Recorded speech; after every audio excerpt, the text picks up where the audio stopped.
interested in some other variable, choosing that way. Our reason for that, and we agree completely with Pete Dudley on this, is that if you try and observe a whole group, you will miss so much that it's meaningless. You need to focus in on particular individuals and look at them in detail. And it's the most difficult thing I've ever done when I first started. Having been a teacher for 10 years, AST for 5, a lot of school observation, I was used to sitting at the back and watching the teacher. The first time I did this, and I had to sit there and watch the kids, it just felt really foreign. And the kids find it really foreign for about the first 5 minutes, because quite often you'll be sitting at the front. So to actually have an observer sitting at the front facing the group, rather than sitting at the back facing the teacher, is just sort of, what are you doing? So what we argue is 2 or 3, and what you do is when you're deciding what kind of evidence of learning you're going to try and find, you think about those particular individuals. What will that individual be doing at that point in time? What do we think they might be writing, or what kind of things might they be discussing? You observe the lesson, and then afterwards evaluate it.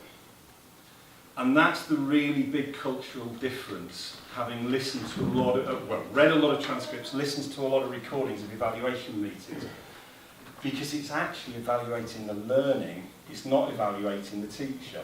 So early on, the first cycle, it's amazing how many meetings you get where the first thing that's said is, how do you think that went? It's, no, that's not what it's about. It's actually talking about the kids and what the kids were doing and their learning, what your evidence is. So it's quite a big cultural shift in some ways. And the idea then is that you look at the evidence, you think about how well they've understood it, you can modify the lesson if you want. If you have a parallel group, then teach the modified lesson to a parallel group, and somebody else out of the group actually then does that second lesson. Now, one of the things we found with teachers is that they love this because it takes the onus off them. It means that they can go in and look at the learning in a lesson without feeling that they're on show, because actually they're not being observed. And the philosophy is, well, why would you? Because actually you've developed it all together, so why would you want to observe one of the people that you've developed? You're looking at the kids and learning. We've embellished it in particular ways, in line again with Peter Dudley and then extended beyond that. What he argues you should do, and we completely agree, if you have the time, is to interview the kids that you've observed. And we've used a particular approach to that. So what we'll do is we'll get them to bring their books along, and then we do stimulated recall interviews with them. Right, what were you writing here? Can you remember why you were writing it? What were you thinking about at the time? And we've been doing a project this year. We're involved in the running of a new skit up in Leicester. And when we set it up, we decided the first master's assignment they were going to do would be a piece of lesson study. So all 33 of them have done lesson study as part of their teacher training. And we wanted to evaluate it, so we went out and did some interviews with some mentors, and one of them who's a geographer that I know really well, I've worked with him for years, published research with him. He sort of sat down and I asked him about the whole of this process, and he sort of said, yeah, the observation was great, but you can't necessarily see a lot, which I agree with. But actually the things that were most powerful were the interviews with kids. He said, because suddenly I realised that even if we were interviewing 3 kids, the routes they were taking through that lesson were all completely different. They might all get to generally the same endpoint at the end of the lesson, but the way in which they did it was completely different. He said, it's wonderful, but actually I don't know quite what to do with it at the same time. Because actually it means that things like 3 levels of differentiation feels a little bit simplistic. They're all sort of navigating this differently, and it's made him go back and really think about what he's doing sort of quite fundamentally. So that's sort of the sort of cycle, if you like, basic cycle. What kind of things do we think is important from the stuff we've done? We've done a whole stack of projects over the last 3 years, many of which in sort of draft form or in conference papers on our website, and I'll give you a link to that towards the end. Sims and Walsh have done some work within this country. They were some of the early adopters, and I love that sort of quite a true glimpse of what it means to learn from teaching. I had been researching learning and learning innovation for about 10 years before I started doing this. in the first year that I did lesson study, I would genuinely say that I learned more about pedagogy in that 1 year than I had in the previous 10. Part of that, I must admit, is that I do most of my research with a guy called Vasil Seipler, who's in his early 60s, and he's a paid-up member of the very traditional approach to pedagogy group within the university. So we started off poles apart, and over the last 3 years, we sort of gravitated to a central ground.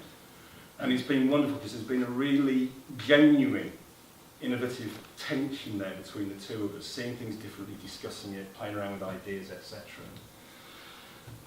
I love this sort of idea of a team pedagogy, and I think what's really important about that is that what we've noticed with people who've done it for a period of time is that when we start with them, they tend to talk about teaching in detail. I think because of the way that people are trained in this country, national strategies, we've got a really rich vocabulary around teaching. When they start off, they talk about learning in shorthand, and they talk about levels. And they use levels as a shorthand for actually discussing learning. And what we've found happens is over a period of time, this amazing sort of development in the understanding, the vocabulary, the discussion of learning as a process begins to open up. Because actually, that's what you're focusing on. And therefore, you've got to try and find ways of conceptualising that. However, what we would say is, and I would say because I'm a complexity theorist, is that a lot of learning is hidden. You can only see parts of learning. And therefore, you never ever, however much of this you do, you are not going to see the full detail of learning. You're not going to understand the full detail of learning within the classroom.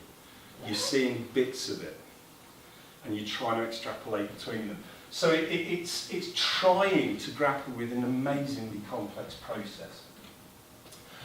Just a couple of quotes, really. These are some of the things that have come out as big pluses, I suppose, in the research we've done. So one is this idea of making time and space for discussion. These are mainly from ITE things we've done. I know there's been a bit of a discussion on Twitter recently about lesson study being something that's really useful for expert teachers. I've got to say we've run about 3 projects now with PGCE students and SCIT students, and they learn just as much, if not more. And what's really beautiful about it is, for the first time ever, in 10, 11 years of being involved in ITE, I'm getting mentors saying that they're learning more from having a student in, because they actually learn from the discussion as well. They just learn something different. Rather than a lot of sort of anodyne ITE, where the mentor's sort of churning out lots of information, but they don't feel necessarily as if they're getting a huge amount out of it. So, geography mentor, it's that feeling of you're not a student, you're actually a member of the department. Sitting down with a student, discussing ideas, developing lessons. The geography trainee here really loved the idea that he could share ideas. He was only four weeks into his first placement, but he could share ideas and feel like he was having a meaningful contribution. What was really interesting, this was in a very early project we did, what was really interesting with that was that he was a pretty good student, not brilliant, but we adopted, and we still use it, we use a very simple cycle where we get 2 parallel groups, plan, the mentor teaches, and the student observes, discussion, and then the student teaches the amended lesson. And because they've been intimately involved in the planning, and because they've seen it once already, and because they've been involved in evaluation, they feel like they know the lesson well already, so they feel like they can really begin to get some weight behind what they're doing in the lesson. The head came in and watched that student's lesson on the first cycle, about 4 weeks into the first placement. And at the end of it, we did the evaluation. A little while later, I was heading out of school. He asked me to go into his office for 5 minutes, and okay, fine. And he actually sort of said, that was unbelievable. If you hadn't told me he was a trainee, I would have thought he was probably in his 2nd or 3rd year of teaching. Now, that's context specific because he knows the lesson very well, but we seem to be seeing more rapid progress and residuals in the impact that it has on their understanding. I think there's a very clear reason why I'll come back to it in a second. I think also really important is this idea of reasserting a sense of professionalism and agency. getting away from that sort of data-driven, we have to do it this way kind of sort of mindset. And the geography mentor there, I think somewhere along the line teachers lose confidence and young teachers are willing to make mistakes and learn from that. But somewhere along the line, teachers almost feel there's a right way to do this and a wrong way to do this. And I've got to be very careful to do it the right way, and this breaks through that. And that's really important for me. That's why I love this so much, is that it's about reasserting professionalism and reasserting expertise. Formative and positive ways of using observation. I mean, I've written about this on my blog not too long ago. Anybody who tries to basically grade a lesson is insane, frankly. It can't be done.